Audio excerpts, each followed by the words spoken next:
Hello! So it has come to my realization that many people seem to be sleeping on the countries from Asia that are competing in the World Cup this year. I even asked on my community page if you guys thought an Asian country would make it to the knockout stages. And at the time I'm recording this, the opinions are a bit even. Apart from 2014, in the last 20 years, at least one Asian country made it to the knockout stages in the World Cup. So today in this video, I decided to rank every single Asian country that's competing in the World Cup this year based off of how likely it is I think they will make it out of the group stage. Obviously, how good they are on paper will hold some value, but overall, some of them are in very tough groups, others are in easier ones that are more doable. It's a lot to consider, there's a lot to factor, so I'll be breaking down my order from least expected to most expected. Let me know your list in the comments below. As always, I am very well aware that any of these teams can prove me wrong in this tournament. That's why I absolutely adored it in the first place. Love the upsets.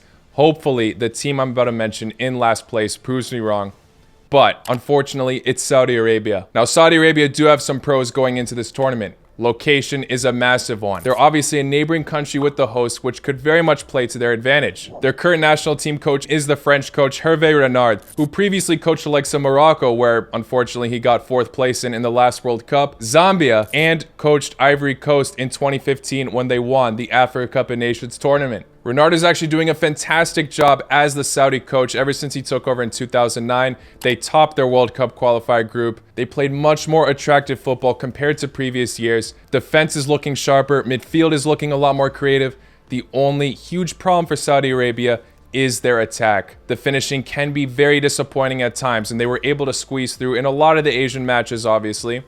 But when they're going to have to come up against the likes of Argentina, Portugal, and Mexico, there's really not going to be room for error in those tournaments. They got to be more clinical. Like I said, Saudi Arabia's defense is looking a lot sharper, but I don't think it will be able to compete with the attack Poland and Argentina possess. Mexico has been cutting a lot of matches close in their World Cup qualifier campaign under Tata Martino. Maybe they'll slip to them. Maybe they can hold off a tight scoreline as well against Poland and Argentina, but I definitely see them breaking through that defense at some point with the quality they possess. Like I said, maybe they'll have a chance to stir up the group, but I don't see them competing for a knockout spot. 3rd place at best, I hate to say it, because I'm really predicting either Mexico or Poland takes that 2nd place spot. Mexico have so much history in the World Cup to make it to the knockouts and then crash immediately as they start in the round of 16s. Poland just got a new manager, Michnovic, that many fans see as promising. There's a lot more identity to the squad and how they play. Yes, they were a bit disappointing in the last 2 previous tournaments, but they really are looking like a more promising side today. Saudi Arabia did strengthen a lot in their team. They also play with a lot more creativity and, like I said, attractive football, but I don't think it will be enough with those finishing issues. With the quality they have on top, it won't be enough against these big teams, and that's why I'm putting them at the 6th place position. This might be the national team that the majority of the population are sleeping on. So if you have any reason why you think Saudi Arabia will clinch 2nd or even 1st, please let me know in the comments. Now moving on to 2nd to last place, 5th place in these rankings, I am going with Australia. Australia's World Cup qualifier campaign was an absolute roller coaster. They nearly blew it in those group stages, just secured the playoff spot, but they handled that playoff pressure brilliantly, beating the UAE and then beating favorites for many, Peru. So clearly Australia seemed to have a game plan when many people seem to be ruling them out. And with the World Cup curse being in question, some people are expecting Australia to clinch 2nd place. Sure, you've got the likes of Jamie McLaren, who's tearing it up in the A-League for Melbourne City, and Matthew Leckie, who also plays there and has had a lot of experience in Europe. Aydin Hrušić is absolutely clutch for the national team. There are a lot of underrated players in this squad, and they have the potential to write a beautiful story at the World Cup. One of the main problems for Australia, I believe, is their manager, Graham Arnold. Obviously, the backlash is behind him as he took Australia to the World Cup at the end, but before the playoffs, he was getting loads of criticism, and I don't blame the pundits and the fans. He had great success in the A-League, but those tactics don't work the same for international football, as we've already kind of saw. And I think it's going to be very tough to implement against this very tough group. He also at times is criticized for picking his A-League favorites. Analyzing the other opponents in their group, yes, like I said, many people are anticipating the World Cup curse to happen. And although France have had their iffy moments here and there, they're just looking too strong. I don't see Australia phasing them too much. Maybe a draw. I don't think more than that. Denmark, I believe, are massive contenders to top the group themselves. They've already proven their worth in the last Euro run where they made it all the way to the semi-finals. We've already seen them beat France in the Nations League recently. Kasper Hjulmand does a fantastic job unifying the side. I don't see Denmark being fazed by Australia. And then Tunisia really seems to be going on a pretty solid path. Their last international break, they won friendlies against the likes of Japan and Chile by a pretty fine margin. So my personal opinion is that if the World Cup curse does happen, Tunisia will be the side to advance instead of Australia. I don't have enough faith in the Australians to put up a fight in every single one of these matches, but best of luck to them, and I really hope I'm wrong. Now for the number 4 spot. This might be a surprise for some of you because this side actually looks very dangerous, but I've gone for Japan. I think Japan got super unlucky with this World Cup draw. The last country from Asia to actually qualify for the knockouts was Japan in Russia. And we saw them have a thriller matchup in that round of 16s as well against Belgium. This is a very exciting side, and I definitely don't see them going down without a very, very solid fight. But their group is just looking way too difficult. If this group were to exist in 2018, I would have way more faith in Japan to advance to the next round for obvious reasons. But Germany and Spain really have seemed to improve from their mini rut that they've had. Not only are the squads incredible, Hansi Flick and Luis Enrique are debatably some of the best managers in this tournament. If they don't underestimate Japan or Costa Rica in this group stage, I really don't see them not advancing to the next round. Anything's possible, obviously, and Costa Rica could be even determined as they already have inspiration from 2014. But yeah, that's really my main concern for Japan as to why I'm putting them so low. If they were in a different group, I would have a lot more faith in them to pull an upset. It's going to be too hard. Japan obviously had a successful World Cup qualifier campaign, did fall short a tad bit to Saudi Arabia at the end, but just by 1 point. And they really have some exciting players. Daichi Kamada, who just won Europa League with Frankfurt. Ito, who has been grabbing loads of assists in the Belgian league. Tomoyasu on Arsenal can really solidify the defense along with Yoshida. Kubo is a very exciting youngster that can shine internationally, although he's loan spelled like crazy. Can't forget about Minamino. Aw, what a shame for Japan. I can't get over it. Like, genuinely, if they were to replace any of these other teams in these groups, I would have so much more faith in them, but this group's too difficult. Poor Japan. Prove me wrong. Make it to the knockouts. If I were to make this list before the groups were announced, I would be putting Japan a lot higher. Another team that I would have put a lot higher earlier on, but now seem to be struggling a tad bit in the dressing room, is Iran. And I'm going to be putting them at 3rd place. I had a lot more faith in Iran when the groups were announced. I thought this was a very doable group for them. They had such a terrific display in 2018, despite crashing in the group stage. They nearly made it out against such a tough group. This group looked way more doable than the last. They were on fire in the World Cup qualifiers. Dragan Skocic was doing a pretty decent job. The attack was electric with Taremi and Azmoun. I saw Iran as such a massive threat that everyone was sleeping on.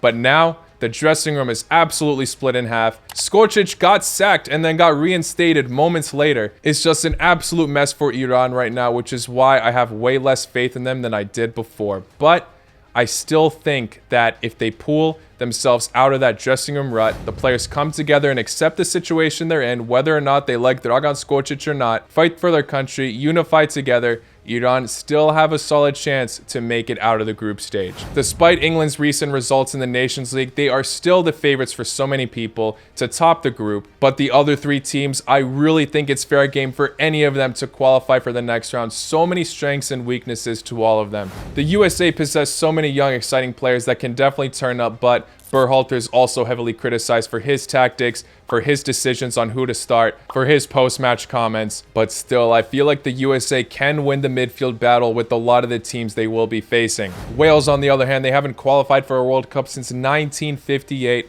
They have been on a solid streak. Their only massive slip was in the Euro round of 16s against Denmark, where they lost 4-0, but it seemed like an absolute wake-up call because they've been doing very well ever since. Rob Page, their manager, is an absolute hero for the national team as well. Wales do have a few star players, obviously, that make the spotlight. Iran's attack, like I stated, is very deadly. We've seen how heroic their goalkeeper options can be. They have very underrated players like Jahagbanch, their captain, Ezatollahi. I still don't want to write off Iran yet, despite what they're going through. But while not ignoring that situation in the dressing room, I also can't ignore their group. Their group is still doable. If they sort this out, they'll be okay. maybe. Good luck, Iran, but yeah, I had to bring your ranking down because of the Dragan Skocic situation, along with the players just halfway splitting through their thought process on all of it. Now, for second place, I have gone for the hosts, Qatar. So many people seem to neglect this side because they don't really seem invested to get to know them. They're actually a very solid squad. They won the AAvfx championship in 2019. They finished in third in the Arab Cup last year. Managed by the Spaniard Sanchez for so long now, he's brought a lot of unity to the squad, a lot of familiarity. These players have been training for this moment for pretty much their entire career, ever since they knew Qatar got the bid for the World Cup. Players that also love to turn up for the national team. They play domestically, so again, a lot of people don't know them. But Almoez Ali is the top goal scorer for the national team, despite just being 25 years old. Also up top, you got the dangerous AAvfx, the captain Al Haidos. They have had some great recent success, and not to mention, they are the hosts of this tournament.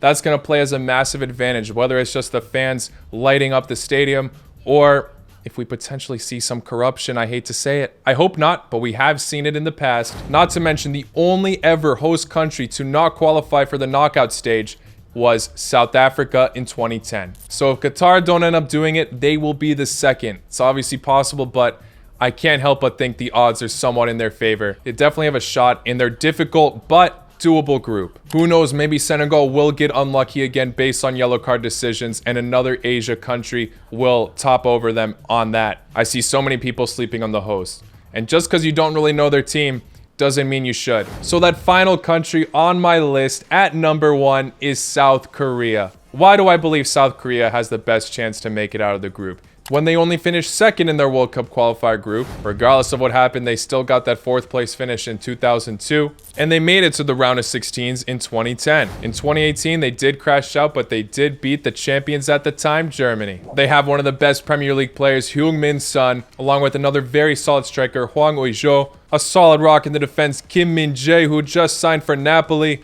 Hwang Hee-chan on Wolves. The list goes on and on. South Korea with a very solid squad going into the World Cup, along with their Portuguese manager, Paulo Bento, has been criticized for being stubborn at his time in Portugal, but maybe he'll be very motivated to beat his country. Although at the time when he managed Portugal, the squad was very different than to what it is now, he still might be somewhat familiar with how Portugal will be playing, their tactics. It might be easier for him to analyze their game. Portugal's manager at the moment is also heavily criticized, Fernando Santos. Obviously, he was brilliant back in the day, winning them the Euros and the Nations League, but now his tactics are a bit outdated for the squad he possesses. Too much quality in there, so the results that they've been getting are a bit questionable. They should be one of the best teams in the world, yet they still seem to struggle at moments. Although Portugal and Uruguay look like the favorites for many people, I totally understand why, for me as well, but I do think it's a group where we could potentially see one of those underdogs shine. Portugal has a great squad, but they have been facing those inconsistencies. Uruguay going through somewhat of a rebuild since they are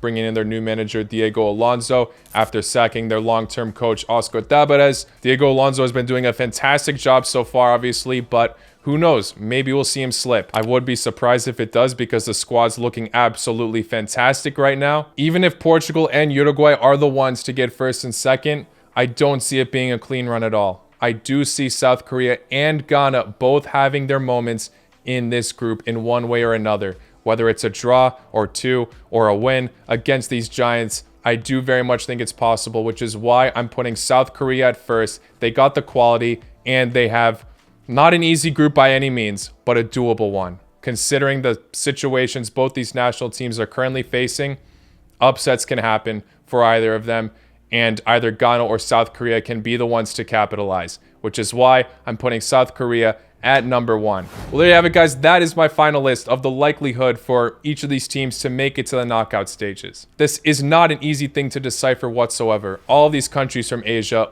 definitely have the potential to surprise all of us. I can't wait to see what they're made of. Best of luck to all of them. Let me know your list in the comments below. Thank you all for making it to the end. If you enjoyed this video, please hit that like button. Subscribe if you're new for more World Cup content, and I will see you all very, very soon. Take care. La con noche.